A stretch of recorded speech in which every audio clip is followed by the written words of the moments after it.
Did anybody do anything this week? I told myself several times I don't know anything.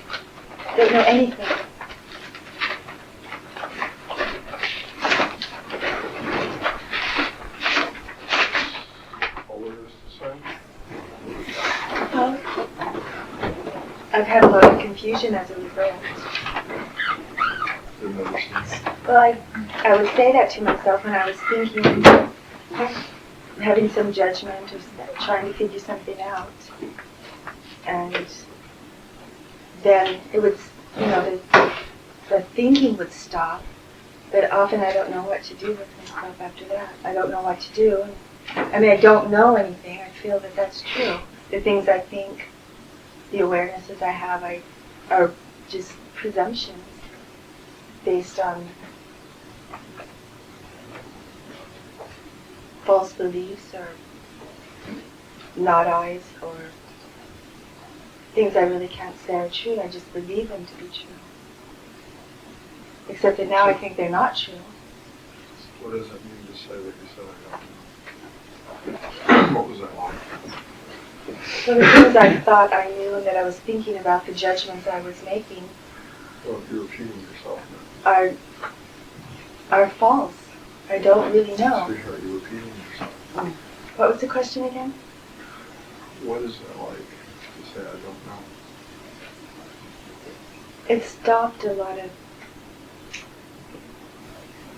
It was confusing. It was painful sometimes. This is not a description. Confusing is your opinion.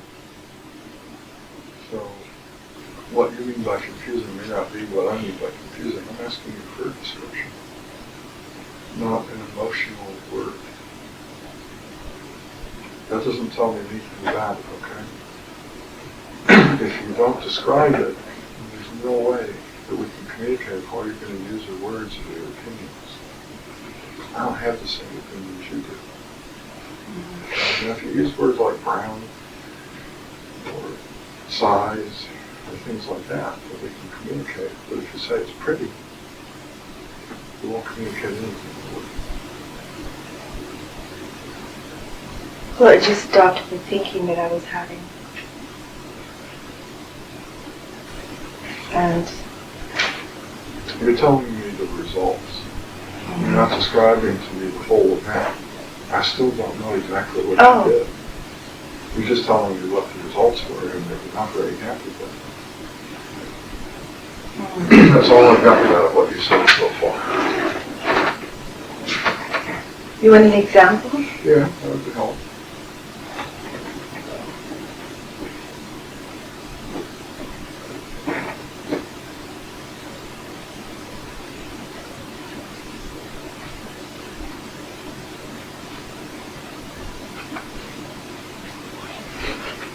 I can't remember any right now.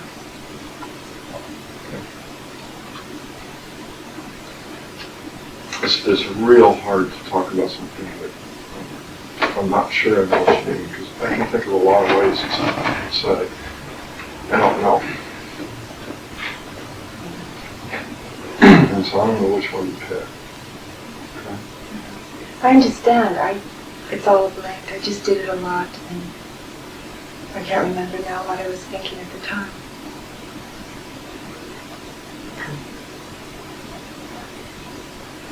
You know what I don't know means to me? It's time to find out.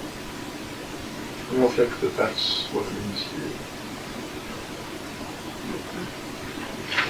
So, your experiences are not going to be at all similar. That's why I have to ask you so many questions. When I say I don't know something, that means I have an interesting thing to learn.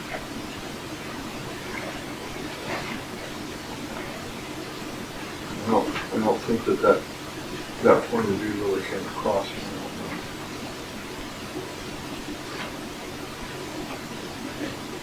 What else? So I used the seventh decision in a situation at work with a secretary that I've been having a problem with on a personal level, and I asked her to do some things that the office does for what I needed to do, and she refused. She said, "No, I'm not going to do it."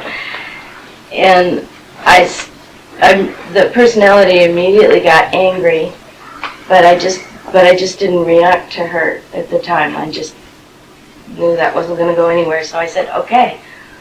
And I left the situation and spent a lot of time thinking about what am I going to do about this, and the personality got mad and said I'm going to get her and I'm going to complain about her and I'm going to set her up and I'm going to do all this. And the next day when I went to work, the only thing I told X was that I didn't want to do this through the personality. That was all. I hope that's not true. Okay. I hope that's not the only thing. No, actually, I didn't phrase that right. You're right, that's one thing. I said I didn't want the personality to do it because it just doesn't work. That's really what I said, or what I was conscious Well, I of hope saying. you're also telling X everything that you saw in the cell. In other words, I hope you were aware of what you were seeing. If you're aware of it, then X knows about it. So those are the only two things that I said out of what was probably an hour span of time at least, right? Is ridiculous. You're communicating with X every millisecond. You're trying to tell me that you held those two thoughts in your mind constantly for the entire episode. No. So it's not the only thing that you said. Let's try to use language so it means something, okay? Okay. That's something that you reported. Right. I hope you reported a whole lot of other things, like what the personality was doing. Yes, I did. Okay. Then that's not the only thing you said. You're right. Okay. That's right. Yeah, I mean, let's try to use language so it actually means something. Okay. That's true. I mean, I was aware of what the personality was doing. Okay. So then, the next day when I went to work, I just felt like I wanted to deal with this now. I didn't want to wait on it, and I had no idea. I didn't plan what I was going to say to her. I just went in and talked to her, and the aim was really to take it out of the realm of the personality. Got that? Okay. So I said to her, these are the things that we need to do, and these are my suggestions of what to do, and what are yours? And she immediately came forth with a whole lot of suggestions, far beyond what I asked her to do. And said, fine, we'll do all this and this and this and this. And at that point, I really felt that there was no resistance to what I was asking. I didn't feel any resistance from her. And it's done. I mean, the job that we set out to do is done. The value of it to me was... So how did that come to you to put it to her that way? I don't know. Are you listening to this? Is that a yes or a no? Me? Am I Yeah. listening? Yes. What do you mean you don't know? I didn't plan it. That I just... I wouldn't say you planned it. I said, how did it come to me? I just started talking, and that's what came out. Do you understand that? She's ignoring you. Are you talking to me? I'm sorry, Phil. Yes, I'm talking to you. You're the one that had the same thing come up. Are you even paying any attention at all? Isn't this exactly the same thing you're trying to describe? Yeah. The personality gets in there and starts saying, I know what to do about this. I can complain to somebody about this. I can blame them. I can get them in trouble for it. I can try and get them fired. All those things that you can do, isn't that right? I heard her, yeah. Or you could please, or you could quote authorities. Mm-hmm. And she said, I don't know how I'm going to handle this. I just don't want to do it that way. Mm-hmm. She walked in the room, still not knowing how to do it, and the body just started talking. That's her description.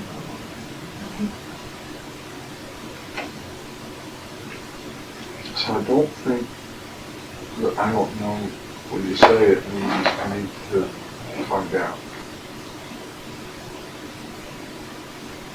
I'm sorry. I don't know means I'm going to find out to me.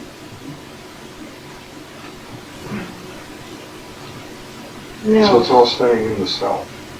It's not getting to X. You're just thinking about it. It's a problem for you, actually. I know it's very painful. I didn't say whether it was painful or not. I don't care about pain and pleasure. I said you've made it into a problem. When it's just a statement of fact. And there's value put on needing an answer. Something comes.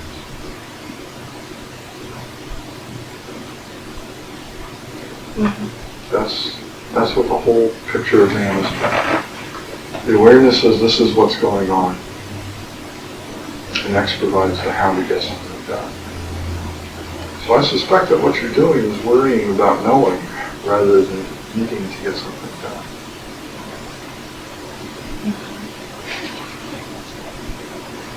And that would be very painful.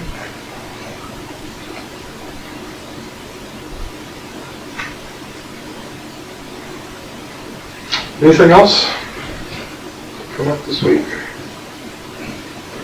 I did that experiment about resisting the resistance. Mm-hmm. Didn't know I was going to do it. An unplanned experiment, huh? Yeah. And? Anyway, so what happened is I had two long and involved meetings with someone that,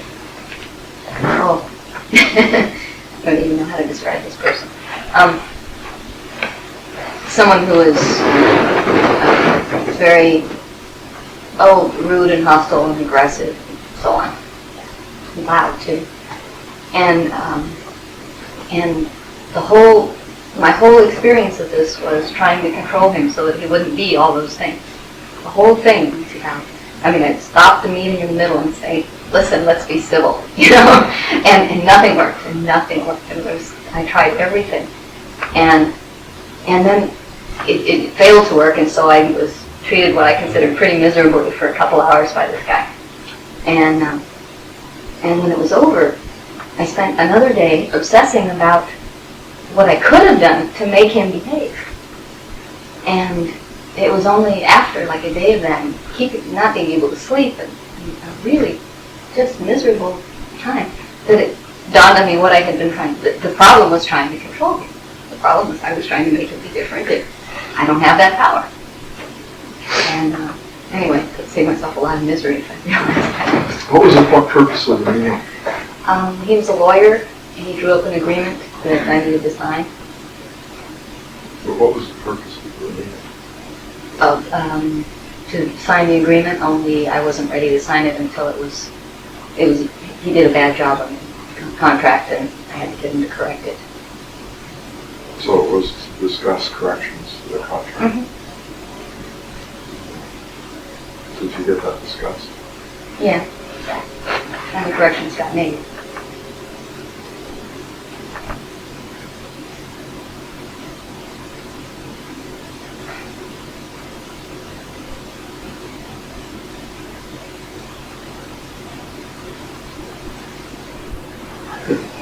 Yes. Oh, I don't know.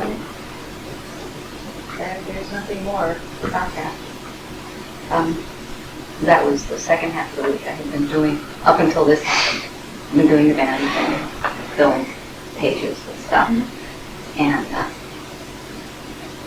And now it's only a memory. If it weren't for the pages, I wouldn't even know that I had done this. It goes away fast, doesn't it?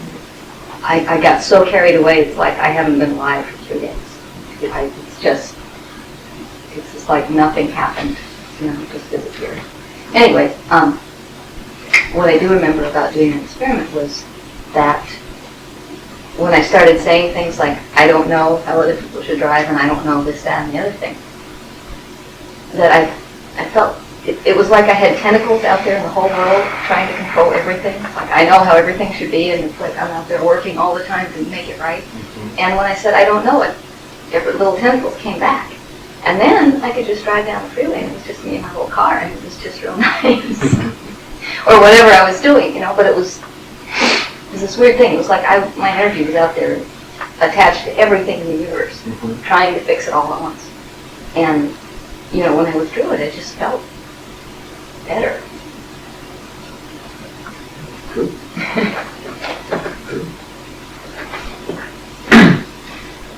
Anything else coming from this week?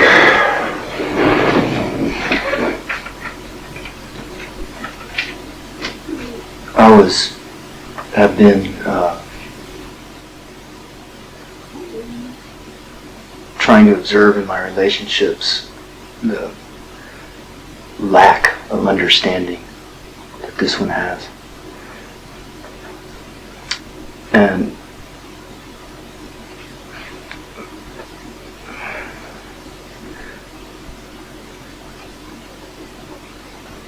every time that something would come up and I would notice, wow, I'm just really not, I really don't have any love for this person, or I'm really not understanding, or I have no compassion. Immediately, a not I would jump in. Like blame was one that would come in a lot. Well, if only that person wouldn't have treated me that way back then I could have compassion for them now. Or if only they were different, then I could have compassion for them. Then I could understand them. And the way I tried to deal with it was every time that those flows were happening, I would just, there it is, just rampant not eyes, just suggesting that I gotta change, that I gotta do something about this. And I said, I don't know what to do about it.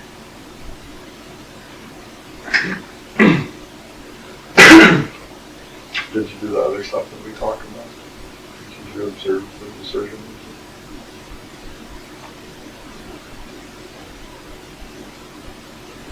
See if you could report them to X. No. See if you can see them as not you.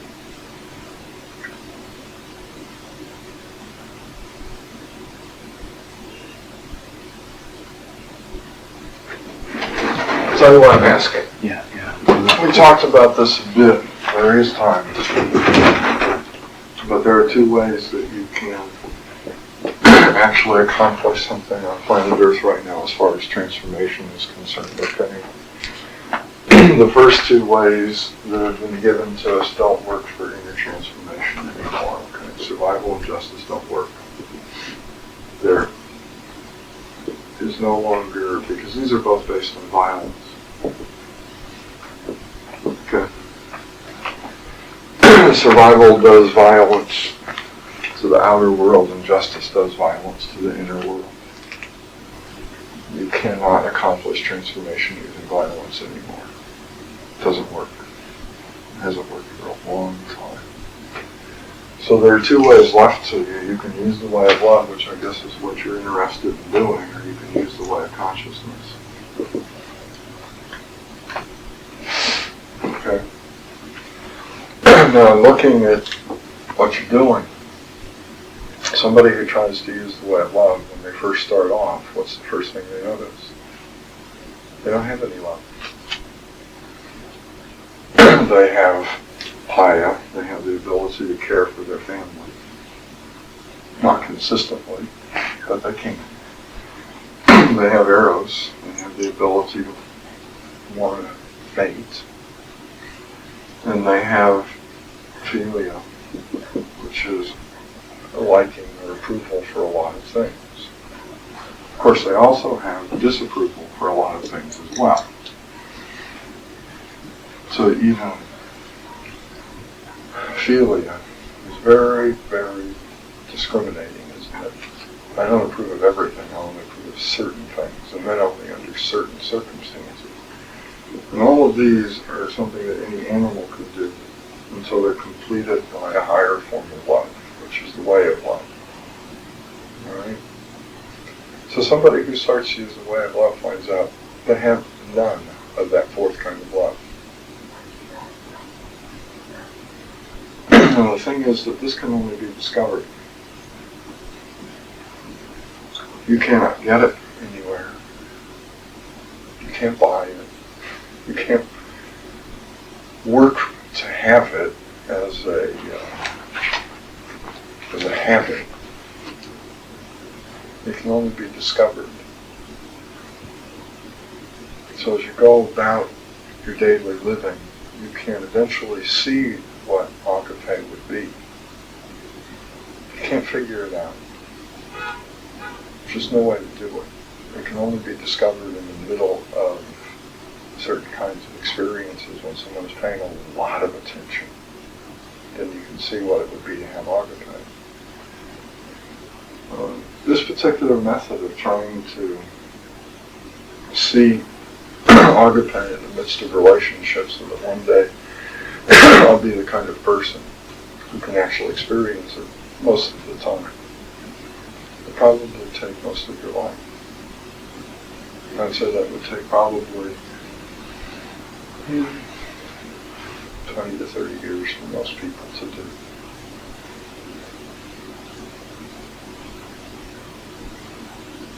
Which is a lot faster than these two ways, which took most of a lifetime to accomplish. If you think about what's left over from the ways of survival and justice, they were something that people did for their entire lives.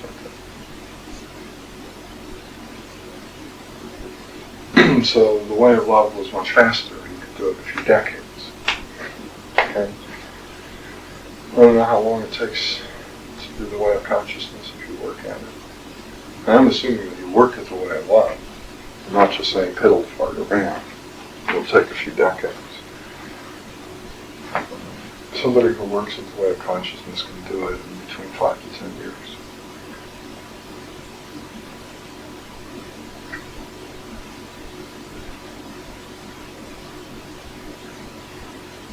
Which method would you like to use?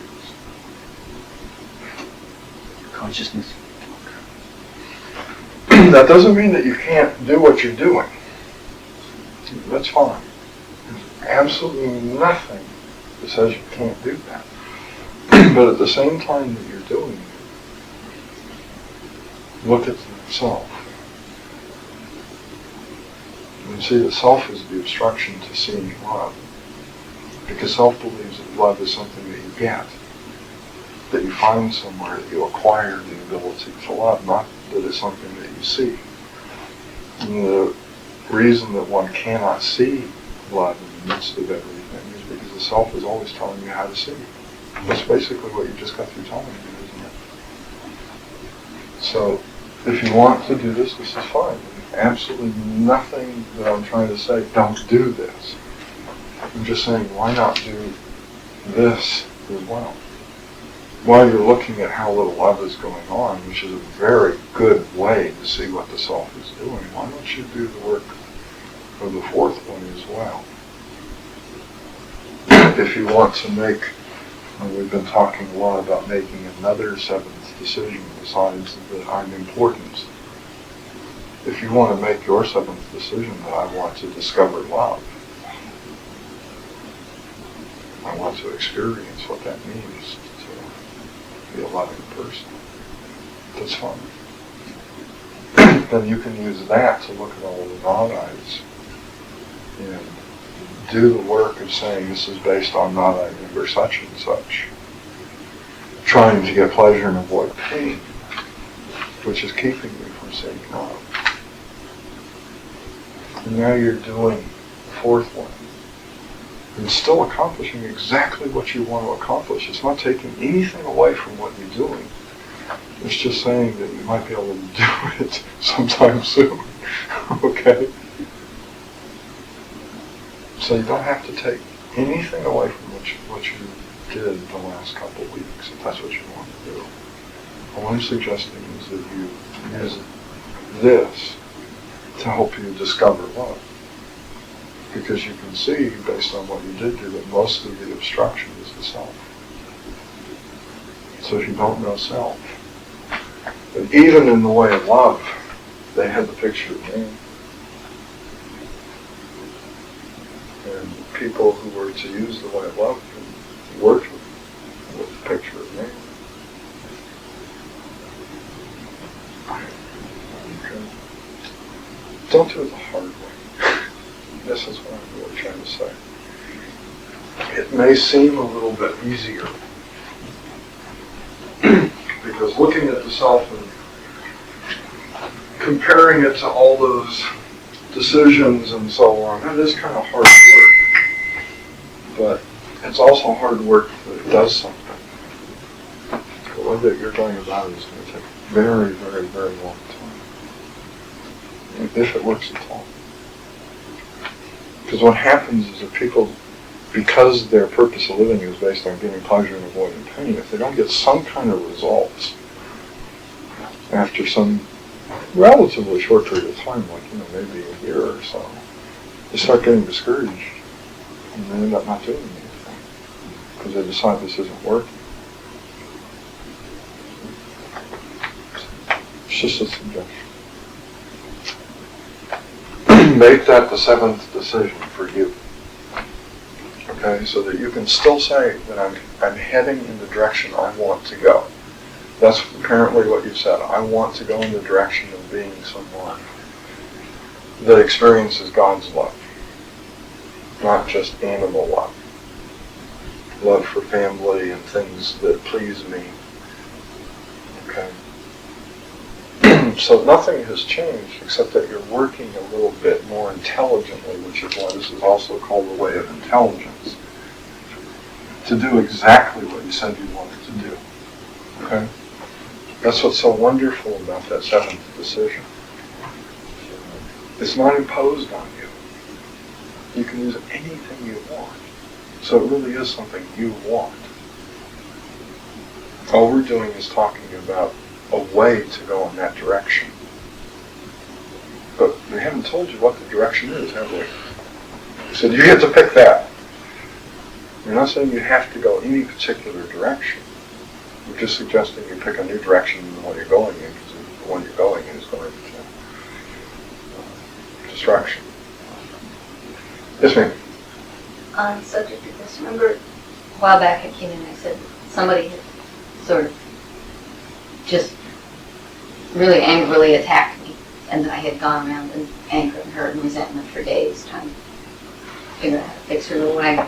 And you said that the way to get out of that mess was to see that she was doing the only thing she could at that time of her life. And when I did that. And I think the reason I was able to do it was because when I looked at her from the inside, I saw me, and it was the self-knowing that allowed me to look at that and go, as horrible as it is to be on the receiving end, I've been on the giving end, I remember. She's doing exactly what I do. And then it was just, well, how can I hate her? I know how bad it feels to be on the inside, too. That is the essence of agape. That's exactly right. That's what all that long words about seeing that everyone does exactly the same way that I do means. See, their state is no different than mine. Maybe I'm working to one day get out of that, but they're not out of it. That's exactly right. You realize that all those terrible inner feelings that get me to do terrible things, they're having too. Except they don't even have any hope. Except a lie. That's exactly right. If I could never have done that if I didn't remember it, if I didn't know what it was like. Right. Does that make sense? Yeah. That's what that means to discover light in the midst of a relationship. Okay? I mean, if you're sitting there and looking at another person, and you know yourself well enough that you actually see yourself in a similar circumstance and realize that you've done exactly the same thing and felt perfectly justified, then you discover light. It's not something you even really trying to do. It's just sitting there.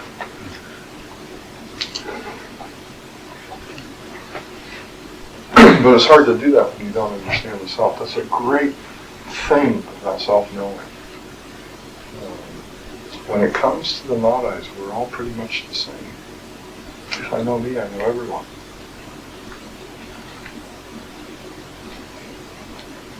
And that's... there are signs of that around here all the time. Just about everything that comes up can be handled and understood. Because this one knows the self. That means that this one also knows everyone else's self, because they ain't that much different. The real part of me is very unique. And I can't understand the real part of someone else any more than you can understand the real part of me. But the personality part, it's all the same. It's just a machine.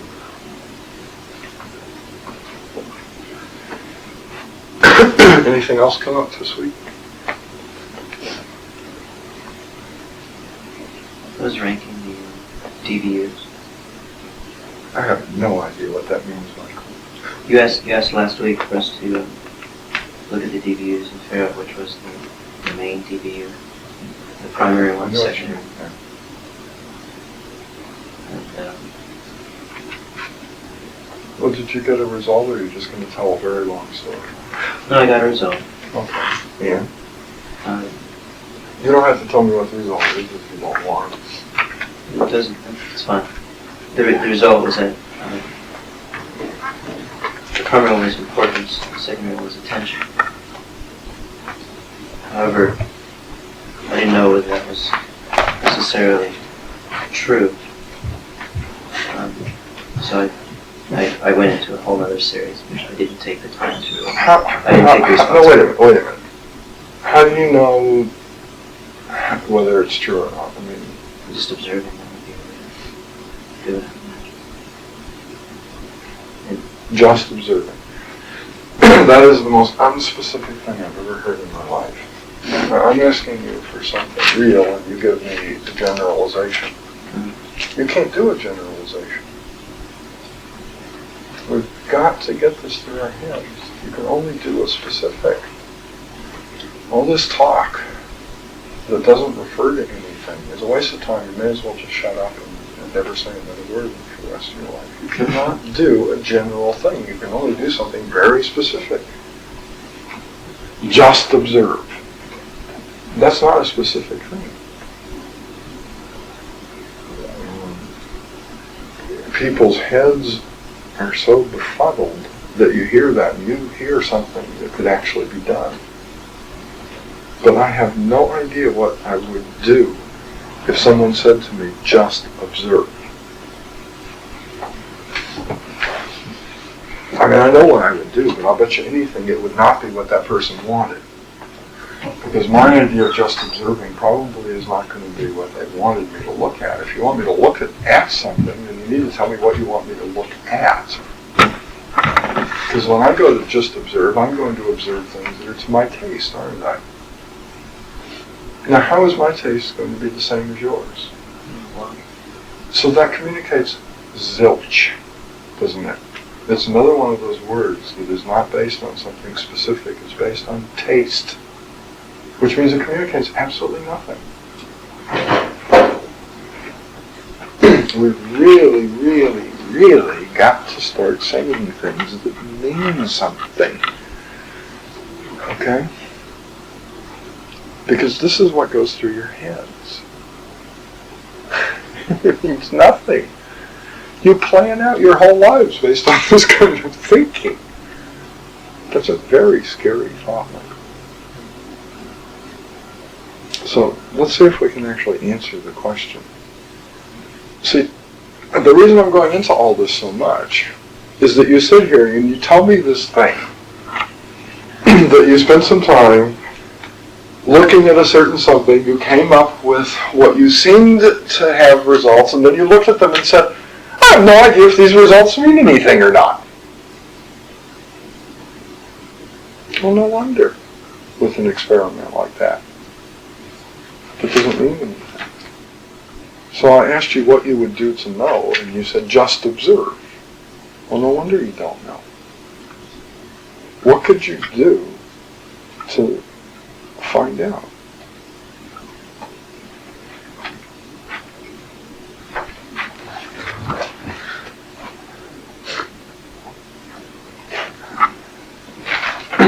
Elementary.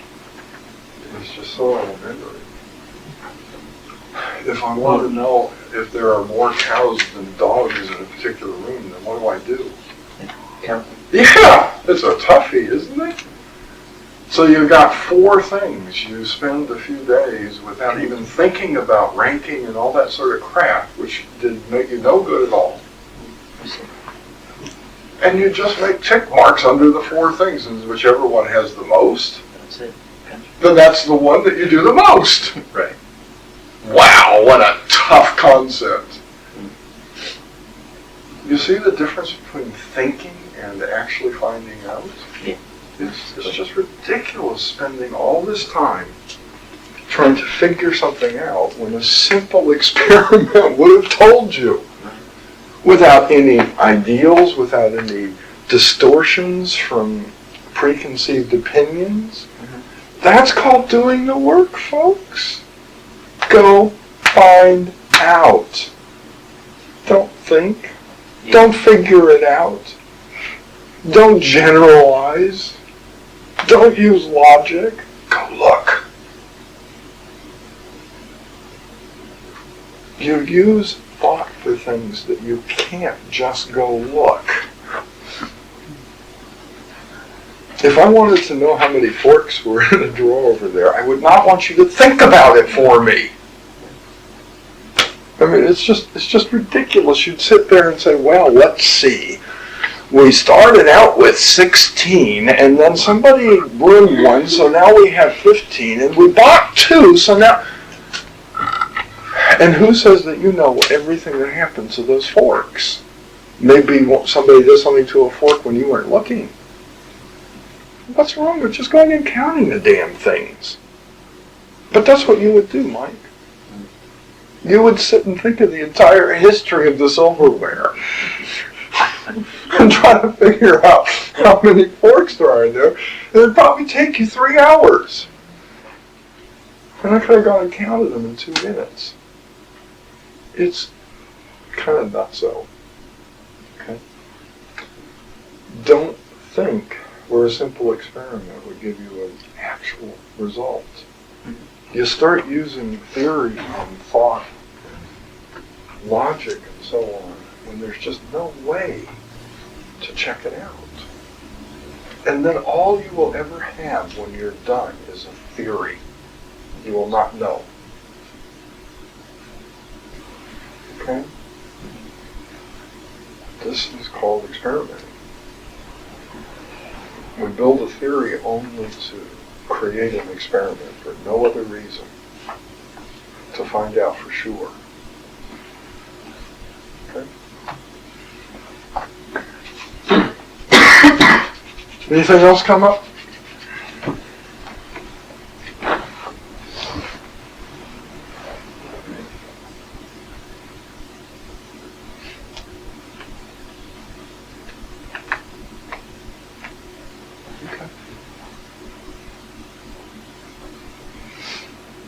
See, wasn't that valuable?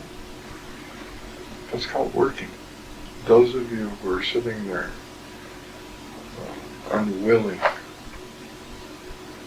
to express yourself, unwilling to be working with the other people in this room by giving them the benefit of your experience. If I were the other people in this room, I wouldn't like you very much. because you're parasites. Everyone else is working and co-working, giving other people the ability to use their experience, and you get to use, I mean, look at how many things have been answered for lots of people in this room tonight. So, you're parasites. You're not workers. It'd be an interesting thing to consider if you want to go on being a parasite for the rest of your life.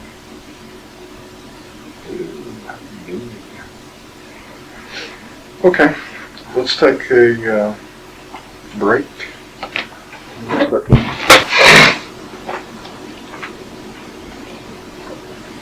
We mentioned a few times that the whole purpose of the personality is to find a way to fix things and control things so that I can do what is to me good. And that as far as the personality is concerned, all good is to gain pleasure on one level or another, preferably all at the same time. And all evil is to fail to escape pain. That's what we're all trying to do, is to find some way to fix things. We call it technically around here self-improvement, because it doesn't matter whether you're trying to do it to this self or the environment or any other self. It's all about fixing some self so that I can accomplish what is good, to have pleasure all the time and never do what is evil and bad, which is to fail to escape pain. And our favorite way to do this is with a thing called ideals. Okay. And what an ideal is an idea in the mind. Get that? It's just in the head. It's a fantasy, in other words, of how it ought to be. So in other words, the ideal never matches what around here we call what is, which is the actual experience of our environment. The ideal is always some fantasy that I have that says that what ought to be is not the way things are. That if only things were a certain way, then I could accomplish what is to me good, which is to escape all pain, avoid all pain, and only experience things that please me. See, that's our favorite method of self-improvement, is to create a bunch of fantasies. Just as we created a fantasy person who's experiencing all of this, that's called vanity. Now we're living in a fantasy world for this fantasy person, where everything would be perfect if it were like this. So you can see why people who talk about this stuff say that human beings are dreaming. We have a person that doesn't exist. It's just a fantasy, trying to live a fantasy life that will never happen, because it's all based on ideas about how it ought to be. See that? So one of the things that we could do this week would be to begin to look at how often we think or consider it ought to be like this. This is the way it should have been. This is the way it should be. This is what I have to do. Why would I say that? Why would I say that I have to do this thing? Unless I believe that if it were this way, then everything would work out just about right. So this would get me to my ideal. Look at all the times I say I must do something, I have to do something. And start seeing all the ideals, all the little fantasies there are in the head that say it ought to be this way.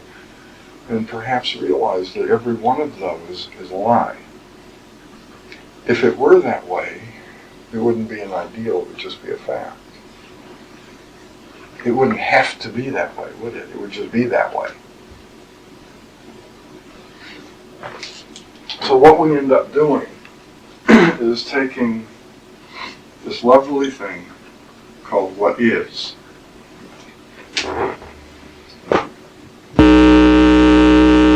with the way things are, which around here we call the what is. And what is only happens in one moment of time, and that's now. Okay? That's the only time that what is ever happens. The ought to be doesn't happen very often.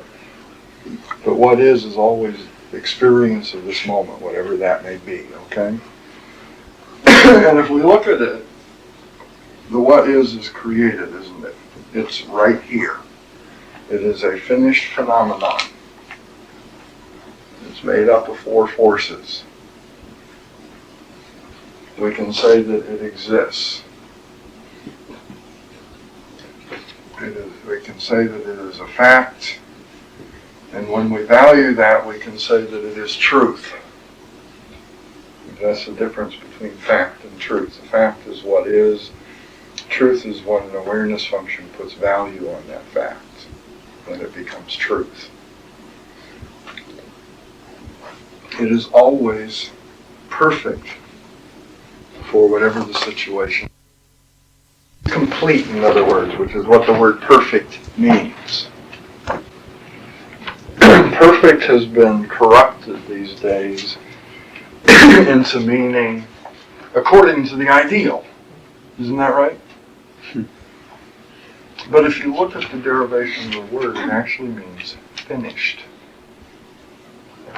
So the fact is that whatever is now is perfect for this moment in time. It's a completed, finished phenomenon. And because of the way universal law works, it is completely in balance with whatever is going on.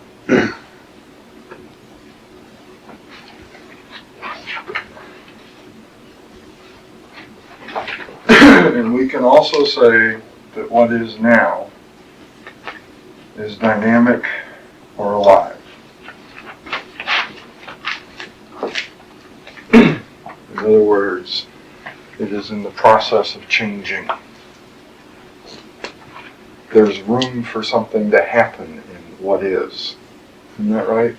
Anything that's happening right this moment is in a state of change, isn't it? It's never static. It's always in motion, going somewhere else. Into another what is, because there actually is only one now. We believe, because of the way the senses work, time is a succession of nows, which is not so. There is only one moment. And this is that moment. It is always created, it always exists. In fact, what was that saying? Fact. Truth. Looks like feet. That looks like hay. Okay. It is always complete. And it's always in a state of change. And then it will be still have all of these attributes. It will just be different facts and different truths. But all these attributes are always the same. It's always complete. It always exists. It's always perfectly in balance for this moment. And it's always in the process of changing into something else. So the only thing that really varies here is the facts, isn't it? All the rest of these are always there. But what we do is we say that something about what is disturbing to me. Isn't that right?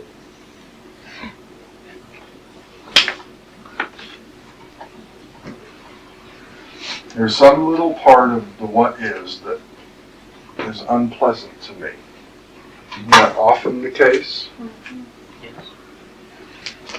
So then what we do is we set up an idea called an ideal of what ought to be now.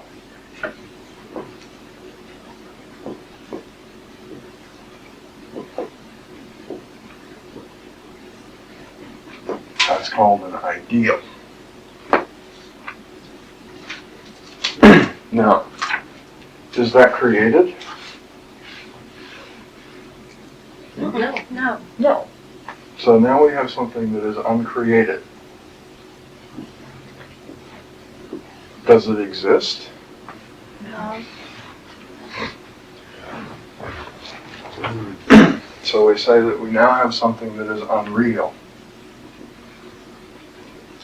Is it a fact? No.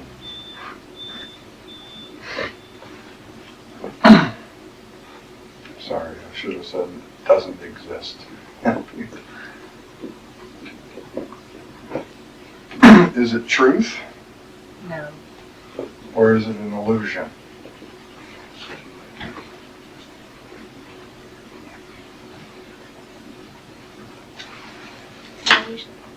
Right? Is it perhaps what one could say a false impression of reality? Definitely.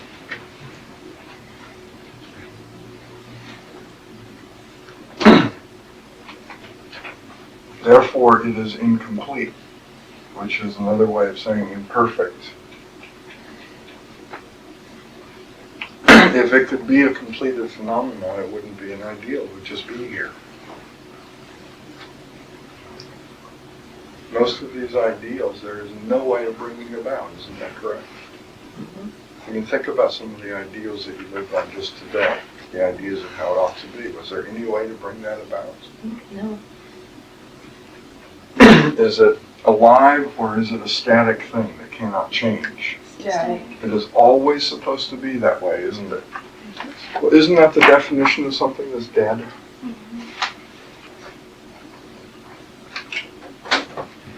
If something is static and cannot change, then it is not a living thing, is it? It's dead. So what we're actually attempting to do is to take something that is perfectly balanced for this moment, that exists, and that is living, which means that it can change, and turn it into a dead thing that will always be the same, so you can be in a perfect place for the rest of your life. And your idea of perfect is that you will be in a state of ecstasy for eternity. Except nothing can ever change because this is a dead thing. It can only stay this way. It's an ideal. It's static. It has to be like that.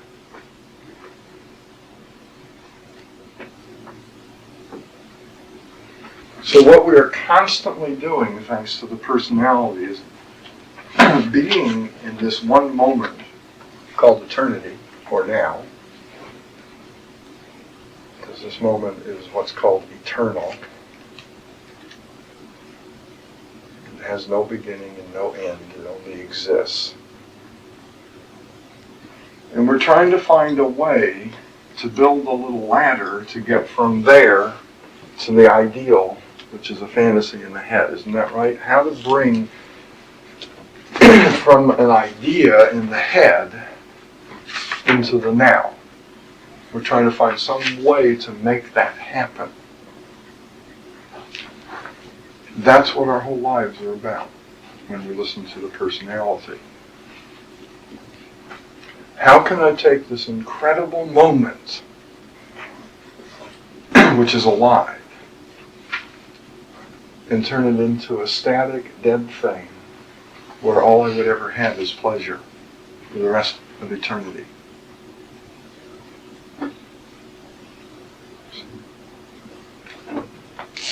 Now, does that mean that perhaps I'm in a little bit of conflict? Is that one of the little steps along this way of trying to get from what is to what ought to be? Aren't I setting up an idea in the head to be in conflict with what's real? Definitely. You see? Would you say that this might be a life of struggle? Yeah. Mm-hmm. That I'm always struggling to do this? And a life of resistance? Because I'm always resisting the now if it doesn't match an ideal, isn't that right? Now, to me, those three words together are all summed up in one very simple word. It's called misery. This is to be miserable. Yeah. to be in a constant state of conflict with what is, struggling to change it into the what ought to be, and resisting this moment because it is not okay with me. Somehow it doesn't please me. That is my definition of being miserable. Does that sound like maybe a good definition of misery? Sounds familiar. Okay. And this is called self-improvement, isn't it? Always holding an ideal in the mind of some form or another about how to improve self, which includes everything the self experiences, so that the ideal will come about. And we think that makes perfectly good sense. The teaching comes along and says, what's wrong with this moment? Some things about it are occasionally unpleasant, it's true. But what's wrong with it? What would be so bad about no longer being in conflict with what is, but experiencing it freely? So that is really the heart of doing the work, isn't it? Is to be able to experience this moment so freely that I can simply describe whatever it is to intelligence, and then see what intelligence does to change it into the next moment. Or more properly, to change this moment, because there's only one. How to see how life will balance it to the motion that's going on. This moment is always in motion, which means it always has to be brought back to balance, which puts it in motion, which means it has to be brought back to balance, which puts it in motion, and so on. And to simply describe it so well that I'm in balance to this moment, and experiencing it freely, and just see what X will do to bring it in balance again. It would be a life of discovery that way, wouldn't it? Yes.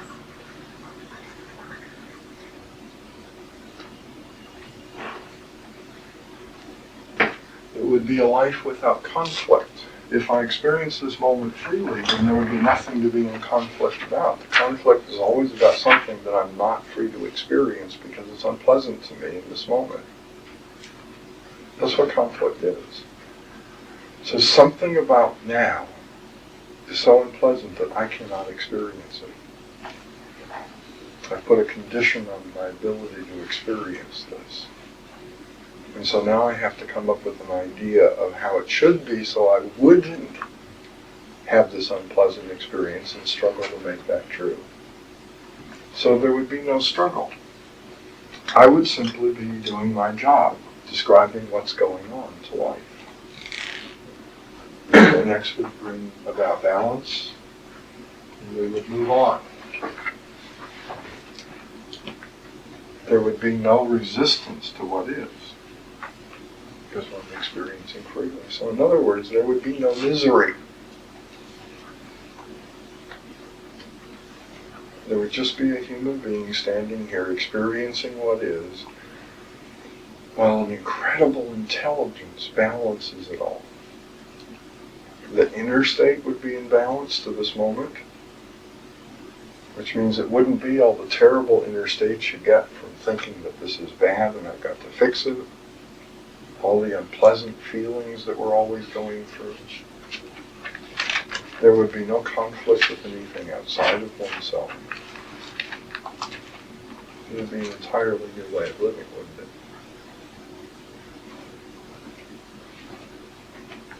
All because I couldn't say how it ought to be. If someone said to me, how should we do this? I would say, I don't know. If someone said to me, what should it be like now? I would say, I don't know. All I know is what is. Now, if you want to ask me what is, I'm busy describing it. I can do it on the outside, okay? Just like I do it on the inside to X. But if you want to know what ought to be, you ask the wrong person. Because I think maybe what ought is now is just fine. Besides, it's already changed.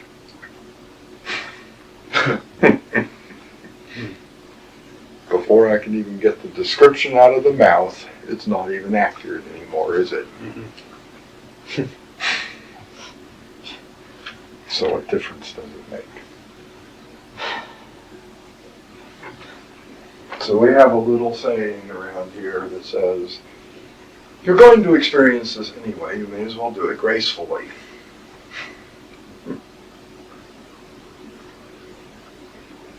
Isn't that about right? If there's something about this moment that you don't like, you're going to experience it anyway, aren't you? Mm-hmm. At least for this moment. So you might as well do it gracefully, with freedom, with a smile on your face. It's going to change anyway. So that's another odd little saying we have around here. Whether you like it or not, this too will pass. Because everything is in motion. If you like it, it will go away. And see, that's very annoying to us because the ideal says that anything I like ought to stay here forever. If you don't like it, it will go away. Except we don't believe that. Somehow we think that the good things always pass, but the bad things stay forever. So anything that's bad, I immediately have to begin struggling against. That's not experiencing it gracefully, is it? Mm-hmm. Experiencing it gracefully would just be to look at it and say, like it or not, this too shall pass. So why not just sit here and get through it? With the smile on my face and in my heart. Okay. So it would be an interesting thing this week to look at all the shoulds, all the musts, all the have-tos, and all the ought-tos, and ask oneself if they really are worth all the misery that it's causing to say that there is something besides what is that could be. Now we have a saying around here also that trying to get off this little stair step from what is to what ought to be, trying to find that path is what destroys the human being. So we have a little saying that the struggle towards an illusion and an ideal is very definitely an illusion, is the disintegrating factor in man.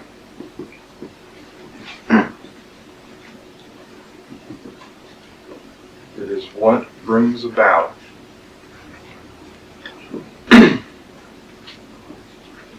disintegration in a human being. It is what kicked off all the production of na'is. It is what causes all pain, all illness, not all pain, but all illness, whether it's psychological or physical or physiological. It's what interferes with your ability to keep your lifestyle going. It's what interferes with your ability to keep money coming in. It is what will eventually cause the body to drop dead. It's struggling to get from what is now to what ought to be, which is an illusion. Trying to make an illusion real will destroy you. That's what that says. The struggle towards an illusion is the disintegrating factor in the human being. This misery is a sign of the disintegration. It is the inner state that's brought about by a human being destroying themselves. The human being that just lives freely in this moment is usually feeling pretty good because they're in balance to this moment. Okay? Are there any questions or comments about that so far? Would you please define struggle and resistance? No. There are these wonderful books called dictionaries. They have great definitions of them. I suggest you read it.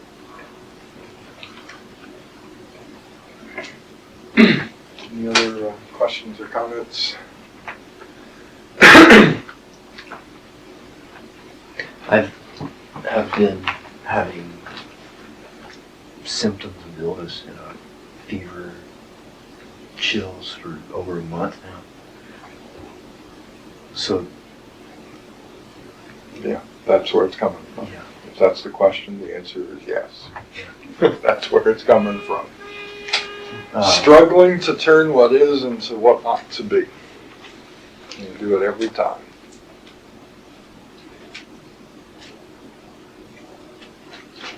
Now let's imagine that you're another Michelangelo for a moment. And that you can make a perfect statue of a man and a woman. If you can tell the difference between those two, this little stick drawing, great. But we'll say that we're a Michelangelo, okay? And we can make this perfect statue of what would be our ideal human being of both sexes. Now, do you understand that what we then do with this ideal is every person who comes into our life, including ourselves, we ask them to stand behind the statue. And if there's any places where they bulge, then they're not good enough for us. And if there's any places, if you stand on the other side where you can see the statue, where they're a little too skinny in that spot, then they're not the ideal, and we gotta move on. Or worse, try to change them into it. Now that sounds ridiculous when you think about form, doesn't it? Although we do that with the form, don't we? Mm-hmm. It isn't just a psychological thing. We want everybody to fit this pretty little picture we've got. And some people are so outrageous about it that they make the person they're with insane, telling them to wear this kind of clothes so they'll match their ideal, get to a certain weight. Isn't that right? Mm-hmm. And I've known some people like that, where one of the people in a relationship just made the other person nuts, telling them they had to lose weight or they had to gain weight. They didn't wear the right clothes. So, I mean, both of them were just in terrible states of misery. But what about all the other things that you can't put on a statue, like the right ideas? Your opinions even have to match my ideals, don't they? In order for me to be happy. And if they don't, then I will work very hard to get you to change them, won't I? So that you have opinions that will be ideal for me. So that you have ideas that will be ideal for me. So that you know what I think you ought to know. And maybe you won't know what I think you shouldn't know. So that's exactly what we've done, is made a perfect statue in our head. It includes psychology, not just physique. And everybody, including self, that comes by, we compare to that statue. And of course, no one ever matches. No one ever matches. Not me, not you. So these ideals keep 5 and 6 very, very busy, don't they? 5 is constantly pointing out that I don't match the ideal. No living being ever does. Living beings change moment by moment. The statue just sits there all lovely, I guess, if you like such things, all the time, always the same. I'm not always the same. I don't even weigh the same every single day. The weight on this body fluctuates a good 10 pounds sometimes. I don't know what anybody else's is like, but that's what this one does. Sometimes it gets real skinny for a while, and then a few weeks later it puts on about 10 pounds, and then it goes somewhere in the middle, so I can't possibly fit an image, can I? Well, if I cared about such things, I could be really miserable, huh? I've got to be the ideal weight. I can't have this 10 pounds fluctuation here or there. I'm too skinny when it's under 10 pounds, and when I'm up all the way over the 10 pounds, then I'm too fat. I have to be exactly in the middle all the time, or I'll be unhappy. Sometimes the hair has more gray in it than others. And this body changes constantly. It can't fit an ideal, but it keeps 5 very occupied telling me there is an ideal for me, just like there is for everyone else, and that I should be in conflict with the way I am and struggling to become the way I ought to be and resisting everything that keeps me from being that. And 6 does it about everybody and everything else, doesn't it? So it keeps 5 and 6 very occupied having these ideals.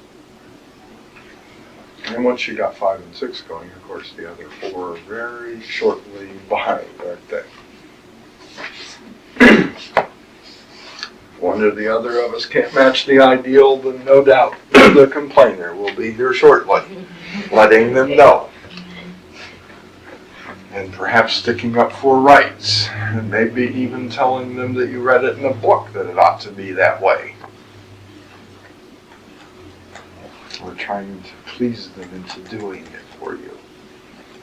So once you get 5 and 6 kicking on those ideals, the others will not be far behind, will they? Assisting in the great work of creating the ideal place. Okay? So let's see if we can look at ideals and start to understand what they've done to our life. They promised to make a perfect world where everything would be good and there would be no evil. And I really do mean what I said, that all evil is to fail to escape pain. Everything that human beings call evil means it produced pain for someone. That's really all the word means. So people who understand living have said for a very long time, there is no such thing as good and evil. You see it that way because your sensations are sometimes pleasant and sometimes unpleasant. But there is no such thing. There's just whatever the experience is of this moment. If you want to decide that because it's causing you an unpleasant sensation, that it should be called evil, that's your business.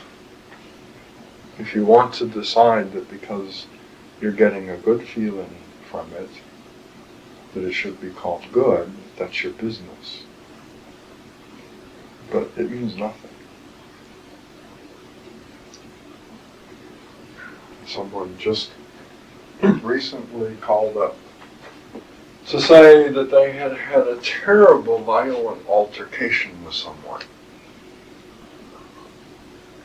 Which of course is a human way of saying what means technically that A had a field day.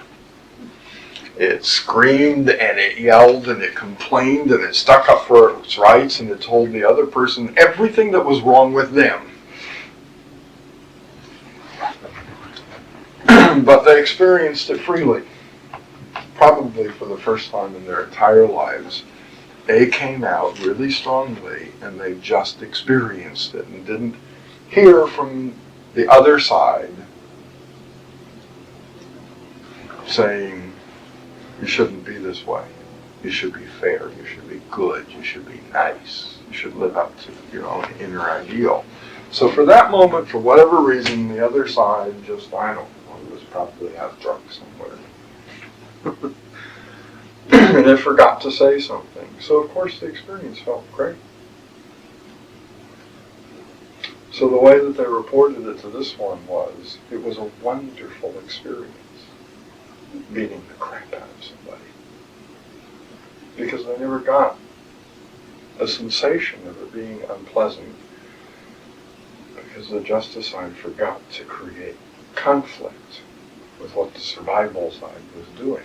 And it was very much for them a survival thing. They had made this big decision that this was necessary to their survival, and boy, survival just came out and said, I'm going to do this. And because the other side didn't cause any resistance or conflict to it, it felt good. So it was a good thing. So if you really want to know how to live, it's very simple. Just go around beating everybody up and don't feel guilty about it, and you'll have a great life. We don't look at the actual event and say, this kind of sucks. It was a miserable thing to do. But because there was no conflict, which created no inner misery, it was a good thing. Very interesting. Scary. What a value system, huh? Mm-hmm. Okay, let's take another short break. We'll do a little bit more before we leave today.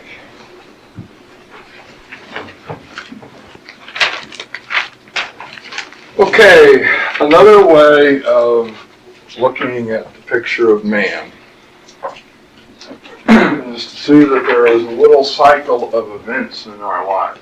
Now, I'm not talking about big patterns of events that you see repeated constantly in your life. That's just not eyes jumping up and acting the same thing out over and over again, okay?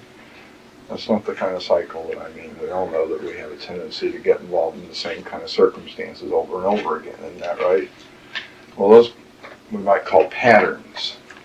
And they sort of happen because certain not-I's that have never been freely experienced, never been reported to X, are still active, and they jump up and say that this moment is just like that moment, and act as if it were, and so of course I have the same experience all over again in a slightly new setting. What I'm talking about here is the cycle of what happens as the awareness function and X interact, as they interplay in this game called living. And it always starts, because this is the way it's been designed, with the awareness function describing something. Right? I look at what is and I come up with some sort of description of it. Now, as we've seen many times in our little talks here, that description is pretty silly, because it's just based on a bunch of ideas and generalities, and there is no such thing as a generality, is there? There's only the specific thing. But we like generalizing. We think that's a great thing, and then we try to think in generalities and then act in generalities, except action, again, always has to be a specific thing about a specific event. But at any rate, the awareness is describing in some form or another. For most of us, it's doing that based on a very distorted reality that's been distorted by old decisions. So we don't even see what is very well. And we describe it even worse, because we describe in terms of odd concepts, other decisions and attitudes. And then that describing, we put some kind of value on what we're perceiving that we experience as an expectation of some kind. Isn't that right? Out of this moment, I expect something. And that valuing that creates this expectation generates a feeling.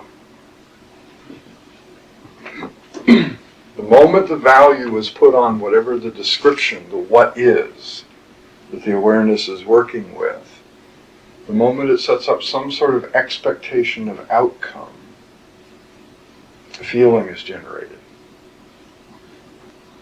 And that feeling is what actually tells X what is going on. Now, the feeling is a sensation more or less in the body, isn't it?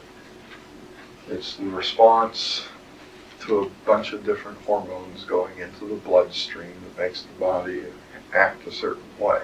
Isn't that right? Out of that comes our state of well-being.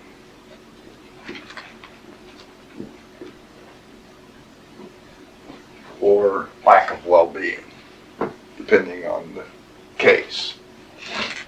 In other words, the body is balanced to that feeling. And that's the first thing that X does. Is X takes that feeling, which describes to it the experience that you're having, because the experience that you're having is not just the facts, it's the way you feel about the facts as well, isn't it? Your attitude towards the facts. It first brings the body into balance with that experience, and then it brings the body internally, in other words. There's some balancing to that. And then it brings about an outer balancing to the environment, which we call action. And that, of course, has changed this moment. It has turned into some other thing. And so we start all over again, describing the way this moment is now as feedback for the balancing action in both the inner environment and the outer environment. We describe that, some sort of expectation and valuing is put on it that generates a feeling, which generates, and you see, it's a constant, ongoing cycle, isn't it? Every time I do this, I bring about a change in this moment, which now needs to be re-described back to X, which requires a new balancing, which brings about a change in this moment, so you probably will continue to do this for the rest of the time you have a body. Okay? That's just the way human beings are. That's really all that human beings ever do, is this little cycle.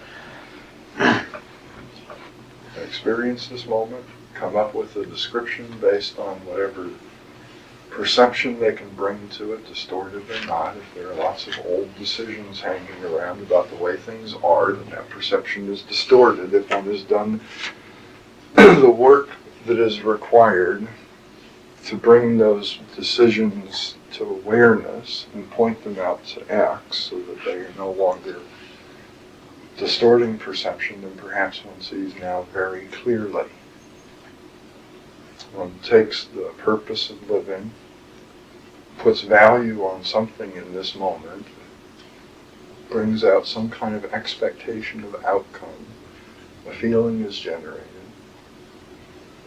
The inner state is balanced to that, and the outer state is balanced to that. And now we've changed and do it again. That's called living. Okay? I don't care whether you're conscious or unconscious, whether you're a dog or a dolphin or a human being. This is living. Human beings have the potential to do it in a different way than dogs and dolphins do, because they have the potential to be much more aware of what is. Dogs can only perceive a very small part of what is. Dolphins only experience a small part of what is. Human beings have the potential to experience what is very, very clearly. You even have the potential to see beyond the illusion of the sensations, should they ever decide that the sensations are not the most important thing there is.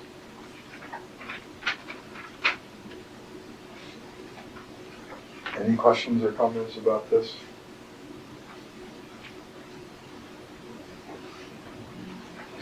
Can you see that that's really what living is? Now, if you think you know the how, of course, then this is real different than if we just do this part and allow this creative spirit called X to do the balancing, the how, in other words.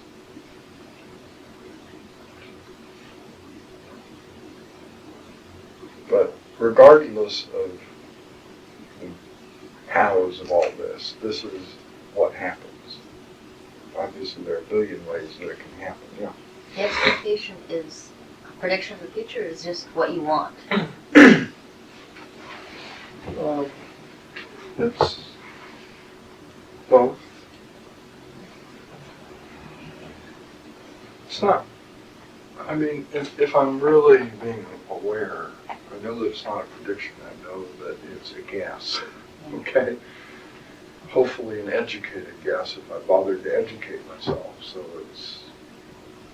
it's going to have a high degree of probability of coming out that way if I'm fairly educated, but oftentimes I really don't know, so it's just a simple want. When I'm working with lots of distortion, that's usually accurate.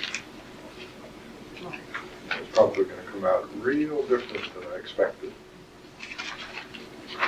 Because for one thing, I don't even see this moment clearly, much less where it's going to go. So you can't describe it clearly. To even make a decent prediction, even if I were well educated.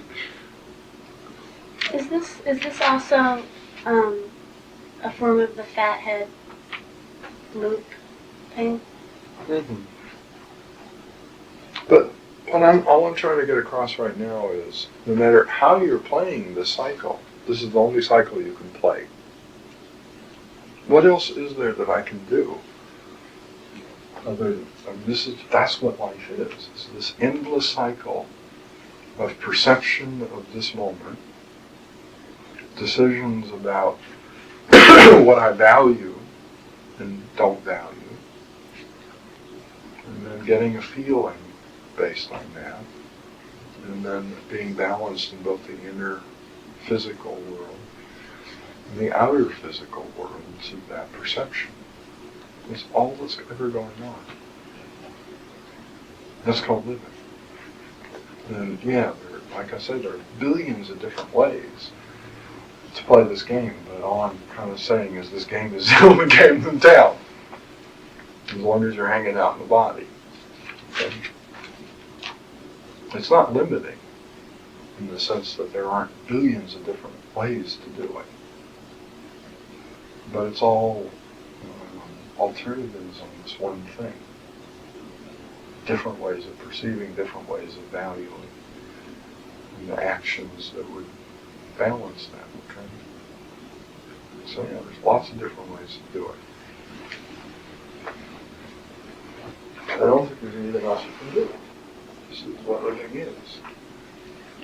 We don't see this process very much because we haven't been educated in it. But if you start to take this idea and educate yourself in it and start looking at what's going on, this is really all that's ever going on.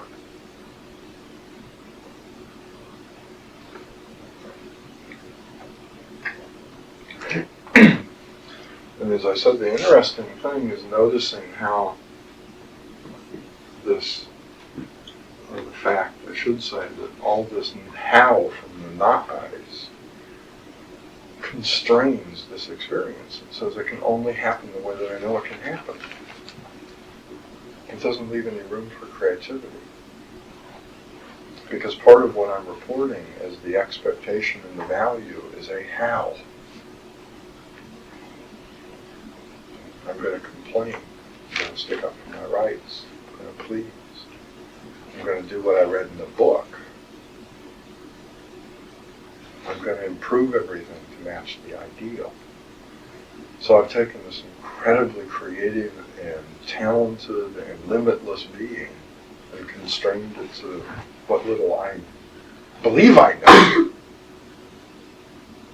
So this experience is real different than someone who is consciously playing this game with X and sees that this is the part that I can do.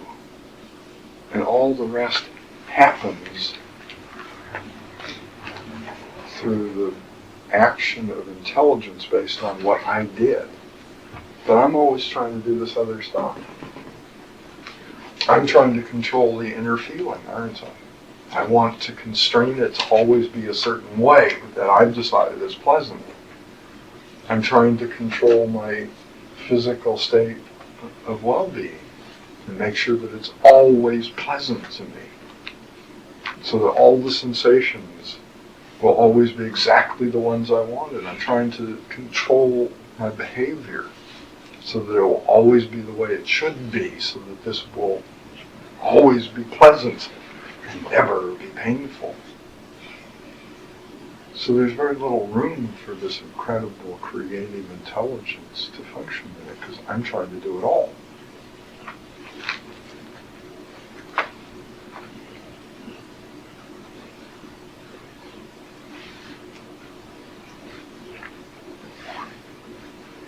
Does this make sense?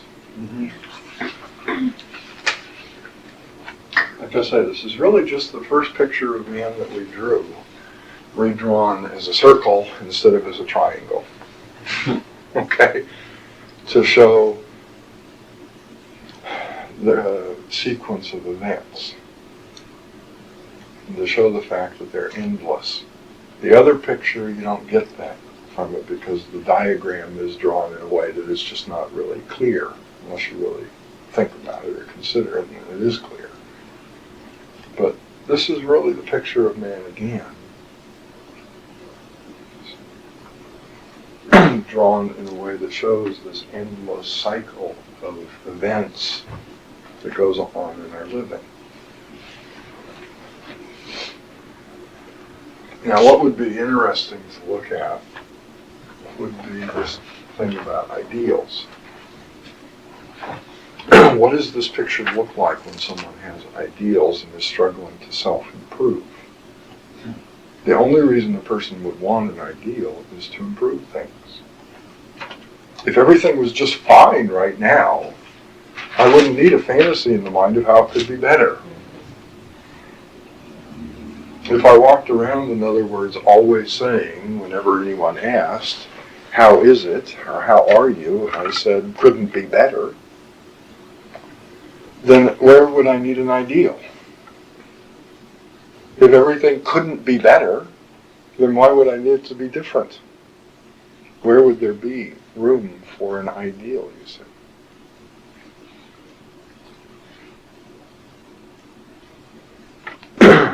So in our struggle to make things better, to improve everything, we need these ideals. We need an image in our head of what we're trying to turn it into. Isn't that right?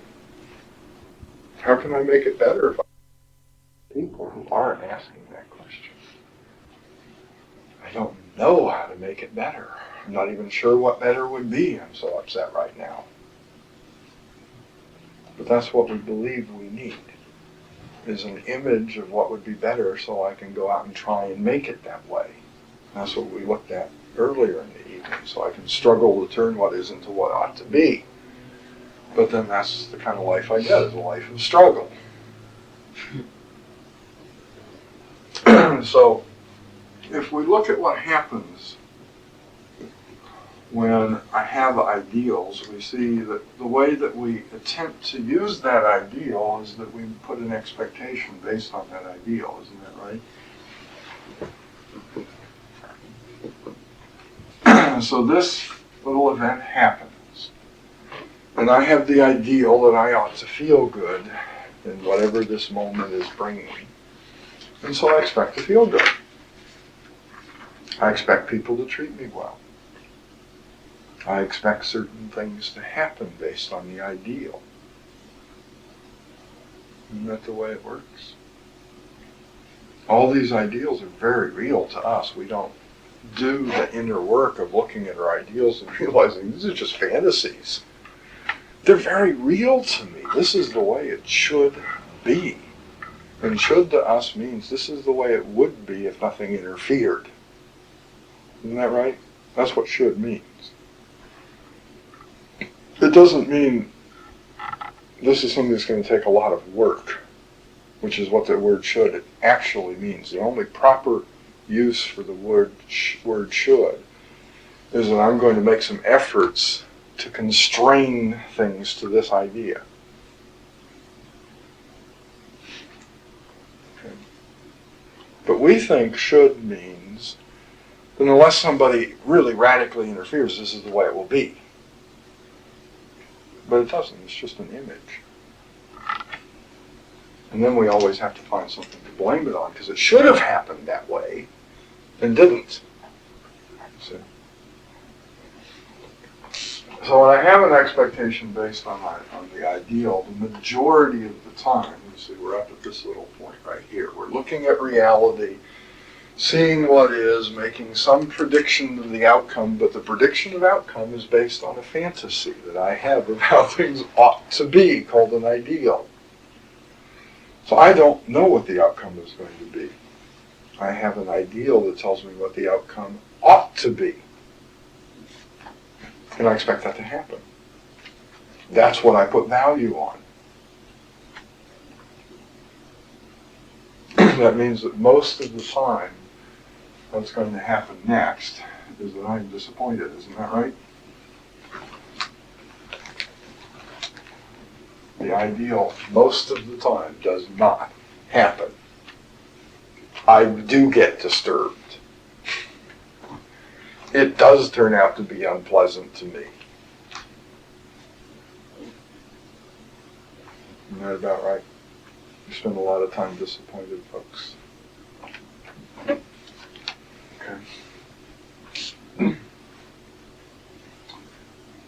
When I'm disappointed, the feeling that I have, so we're going to keep this more or less the way we started. We say we're down here. The feeling that I have when I'm disappointed is hurt. I am now in this inner feeling of pain. Things are not good.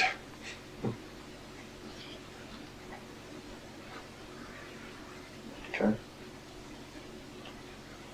And the very next thing that we do whenever we feel hurt is we ask why. What's the cause of this? What made this happen? I've got to know. Think about how many times you've done that. You've just gone nuts. Saying, I've got to know what caused this. I've got to know why. Because we don't know about the four forces. We believe in cause and effect. If I knew what the cause was, I could change the cause, and then I would have the ideal. You see, the ideal should have happened, but something interfered, and I've got to find out what interfered so I can get this fantasy that I have. So we say that what we're doing is asking why questions and looking for the cause so we can change the cause and get a different effect. But what we're really doing, since there is no cause, and there actually is no effect, there's only four forces in balance, what we're actually doing is just looking for something to blame it on. We have all these fancy words for problem solving, but there is no problem, see. There's no problem. You just had an illusion. There's no problem to solve. It shouldn't have happened that way. That's just your opinion of things. You can't make what ought to be happen. That's why we call it the struggle that is the factor that creates disintegration, you see. You believe that your illusion should be real. Now you're trying to find out how to make it happen. So all you're really doing is looking for something to blame.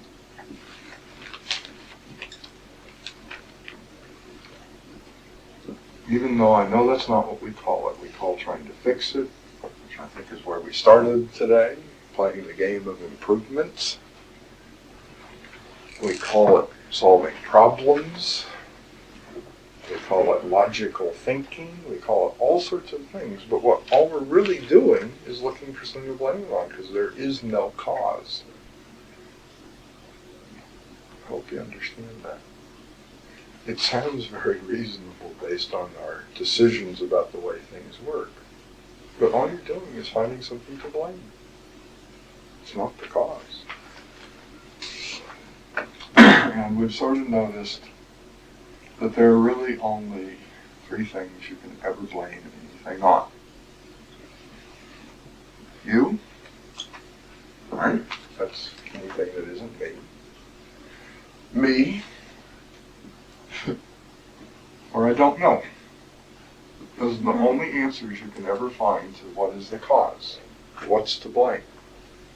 It's either you or it's me or I don't know what it is. What else are you going to ever blame anything on?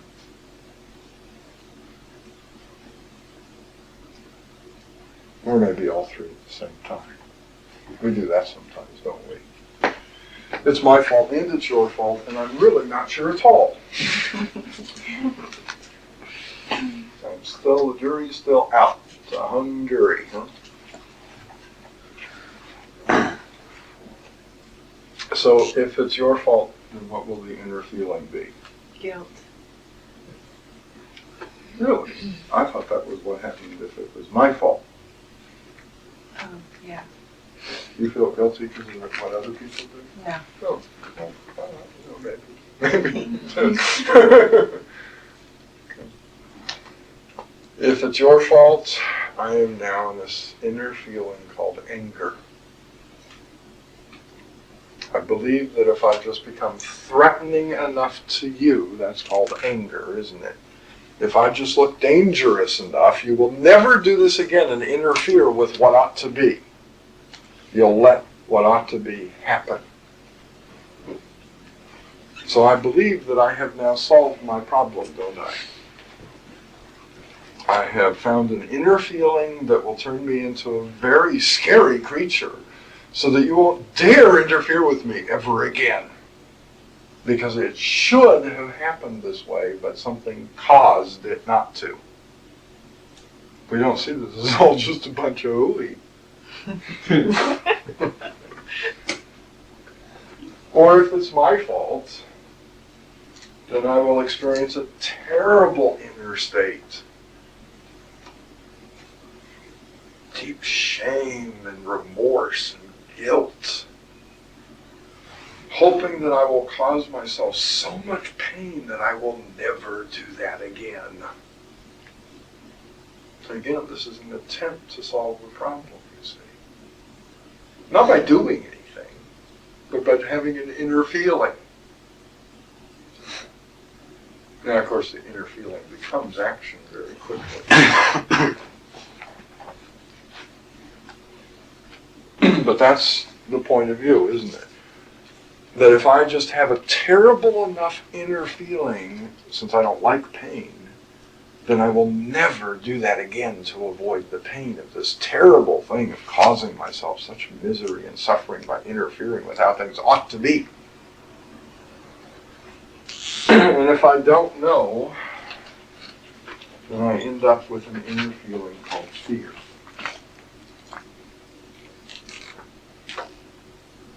Now, another nice word for this is worry. I will sit around and think about it incessantly, hoping to discover the cause. And of course, painting terrible pictures while I'm at it of the horrible things that will happen if I don't find the cause. So you see, again, I'm attempting to solve the problem. I'm saying, if you don't find the cause of this and you don't find it soon, you're going to be in a horrible state. Because this thing is out there and it's going to get you. And you don't know what it is. So again, I believe that I'm solving the problem, don't I? I found the solution to my problem. If I think about it enough and scare myself enough with the outcome of not knowing, then I will be in such a terrible state, I will have to find out.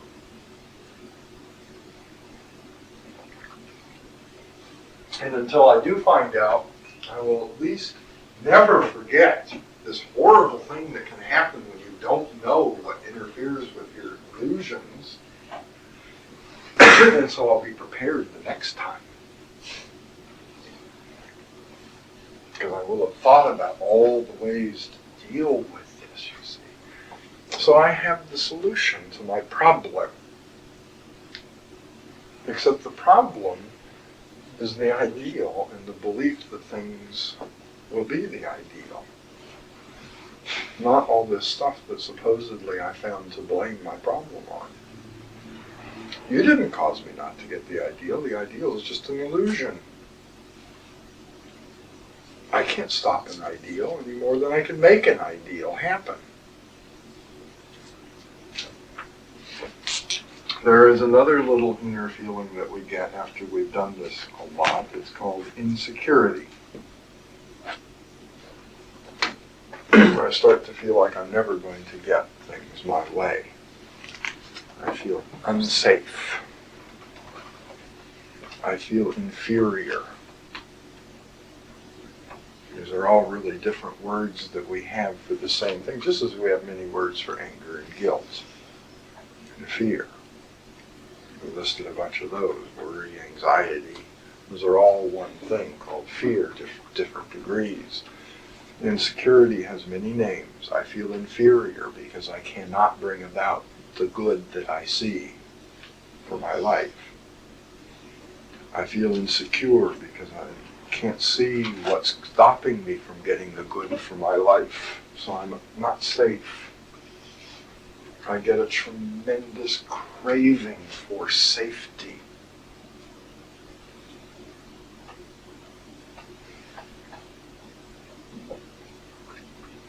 Now these things are what we call the four emotions. Human beings were not designed to experience these things. The human body was not designed to experience these four emotions. Everything else that a human being can experience as a feeling is some degree of confidence and love. We were not designed to experience anger, fear, guilt, and insecurity.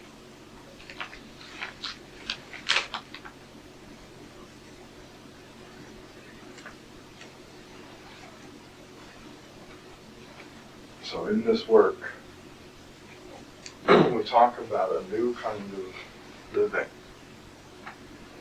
This says, I will learn to be passive to the personality that is creating this incredible mess of a life.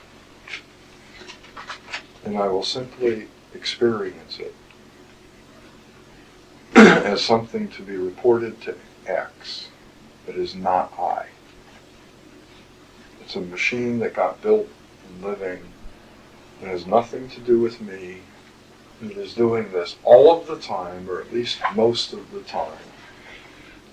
Constantly struggling to bring the ideal about using these four emotions which destroy me. Because I was not designed to experience these four emotions, they are tremendous stress on the physical body. They release things into the body that destroy it. And I will be passive to that so that it does not express. It is an aim to simply experience these as an inner state until I can see the illusion in it so it never happens again, but not to express it as an outer action. I can't always succeed at that aim, but that is the aim of doing the work. To become so free to experience the inner state that this brings about, that it no longer goes through this process of becoming action. Because when this becomes action in the body and in the outer world, it destroys me and everything around me. And I would like to stop the destruction and the disintegration long enough to be able to do the work of dealing with the personality so that this doesn't happen anymore. And every time I let this express, I've destroyed something. Either me or something in the outer world.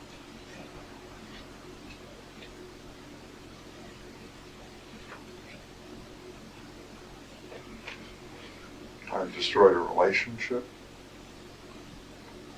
with himself or something else, or at least put a good chink in getting close to destroying it. Many times I destroy physical things.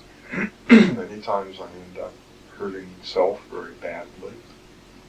This is where all violence and destruction comes from.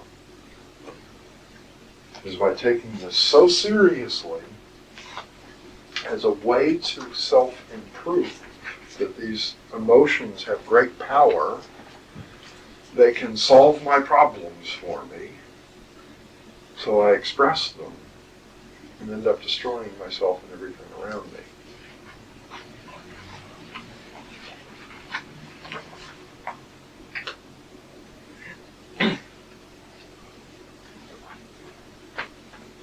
Okay. So this is another thing that we can begin to do, is to start to understand this little process of expecting our ideals to be real. That's what an ideal means to us. It's something that ought to be, and we just expect it to happen. And the consequence of that is that I live in this constantly inner state of anger, fear, guilt, and insecurity, and all the different combinations of those. I blame two or more things at the same time, then these little emotions happen at the same time. I manage to release several hormones in, and then I get words that we have that describe being angry and guilty at the same time.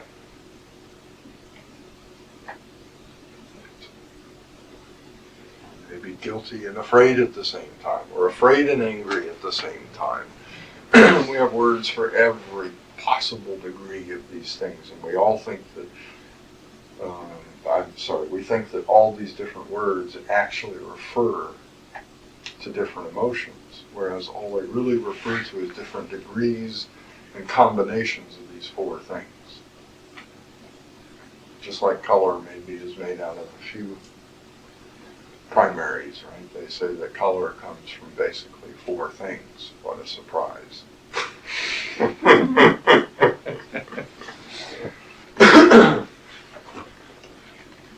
And by putting in different combinations of them, either keeping them pure or mixing them different ways, you get every shade of color there is. Isn't that about right?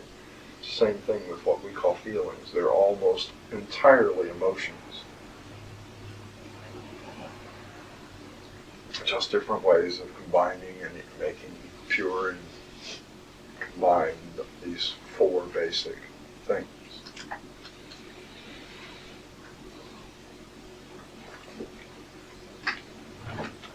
Now, next week, we're going to go into more what happens when I have these inner feelings as part of the cycle of living. But for this week, I think it would just be interesting to observe a few simple things. I expect ideals to happen. I'm living a life of more or less constant disappointment as a result. These emotions, anger, fear, guilt, and insecurity, pretty much the extent of my inner state, my inner feeling.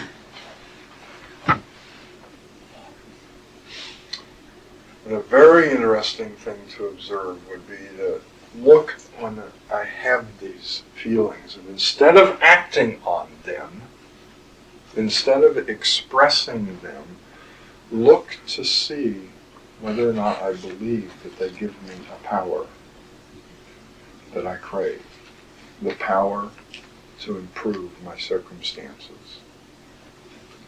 What keeps me enthralled to these feelings is the belief that they have power.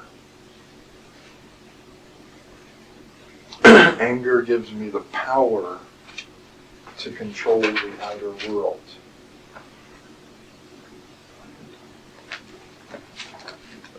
Guilt gives me the power to change me.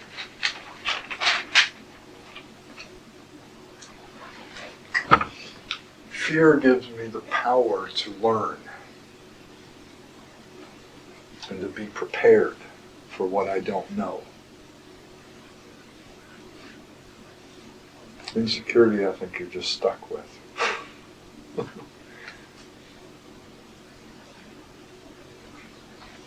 Although again, we sort of think that by being insecure, we will never forget that we have to always be watchful because there are all those deadly things out there trying to stop us, isn't that right?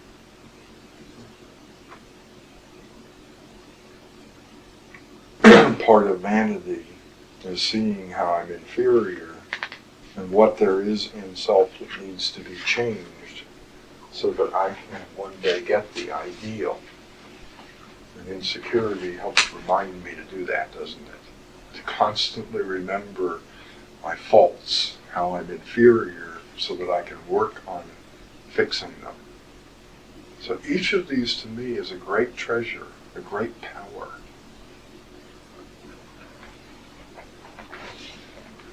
Before we even look and say, could it be that what is to me a great treasure and a great power is actually destroying me? Let's look and see if we don't believe that right now. That I consider anger to be the power that lets me change my world.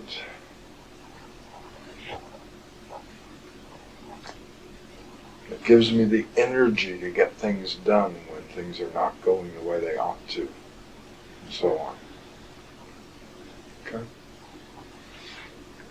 So we'll keep a little list of these 4 emotions and pay attention to them as we go through this next week, as we're looking for the ideals. You see, if I know about these emotions, it's very easy to see the ideals, isn't it? Because every time I have one of these emotions, I just look and say, well, what did I expect to happen? So this really works in concert with trying to understand ideals, doesn't it? I know people often don't see them.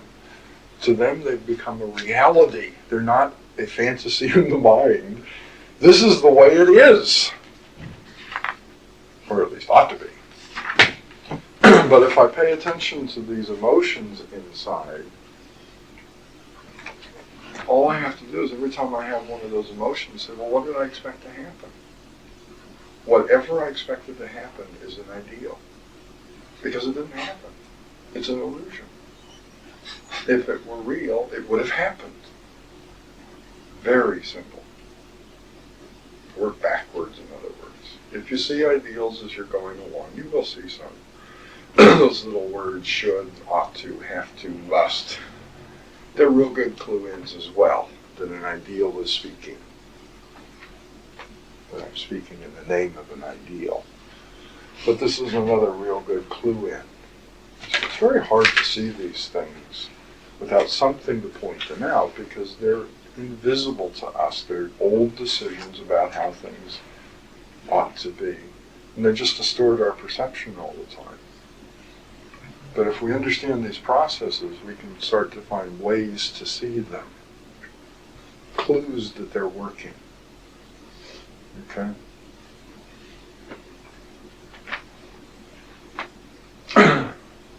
So I will not express these things to the best of the ability. Sometimes I will. It's not a thing you have to do or ought to do, or it's an aim.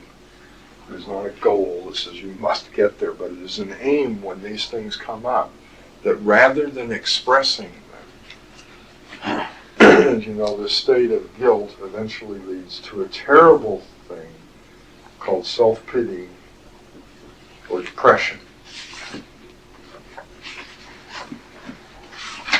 Usually it takes a little anger to mix in to get it there. But at any rate, to not express these things, but to simply look at them and say, what power do I believe that this will bring me? How do I see this inner feeling as a way to change the cause? Because if this diagram is accurate, that's what these inner feelings are, aren't they? They're a way to change the cause for what's to blame for my not getting the ideal. It would be very interesting to look for that rather than expressing these feelings, or emotions, I should say, okay? That is one of the few things in the self that it's worthwhile making an effort not to express. That every time they come up, that's an indication to start working very, very hard to see what's going on rather than just acting based on the way I feel. I'll keep it all inside. Not by repressing it. That's an entirely different thing. Not by holding it in, but by actively looking to see what is going on. Now, I'm not stopping it by repressing it or saying, no, you mustn't express. If it gets expressed, that's life. This is not a goal. It just says, rather than acting immediately on this feeling, what I'm going to do is look to see what's going on. Now, I haven't repressed anything. I'm actually freely experiencing it now, aren't I? If I'm willing to have this terrible feeling that says you must do something to solve your problem, and instead I start looking to see what's going on and understand based on some information we've been given, then I'm not repressing anything, I'm actually experiencing it quite freely, aren't I? Freely enough that I can look at it and say, okay, here it is, now what is it doing? Where did it come from? Let me see if I can understand what's going on here, rather than just acting on this feeling.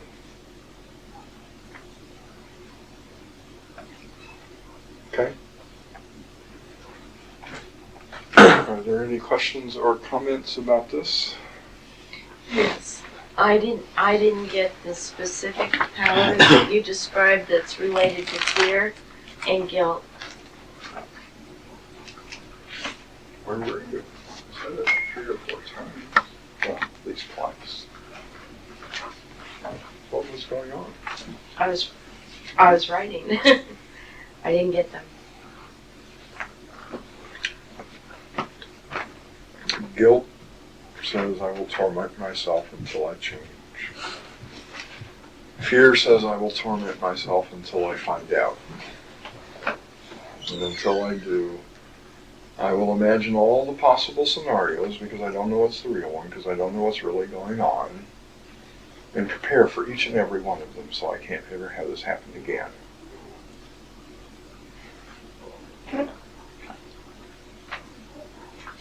They're all about doing violence on someone either me or you. So the aim is to learn what the illusion is, as opposed to the aim being to be passive and not express.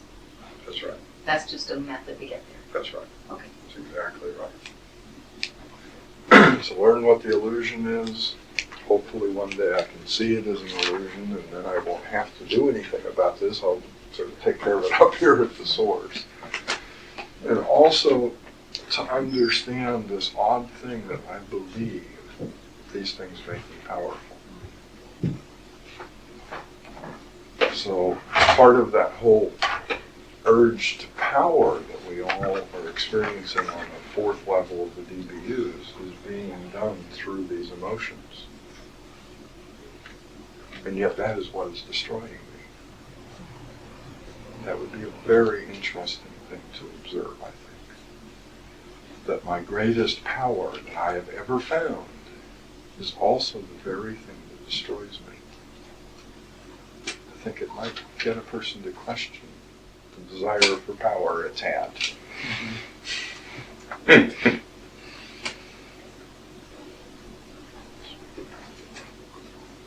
Now, I know right now you're just kind of taking the word for it that these things destroy. We will next time. But you may notice it yourself as you go through the week, even without a technical description. We will finish this off. Go through the next 2 stages where we get to physical state of being and outward action next week. Okay. Any other questions or comments? Okay.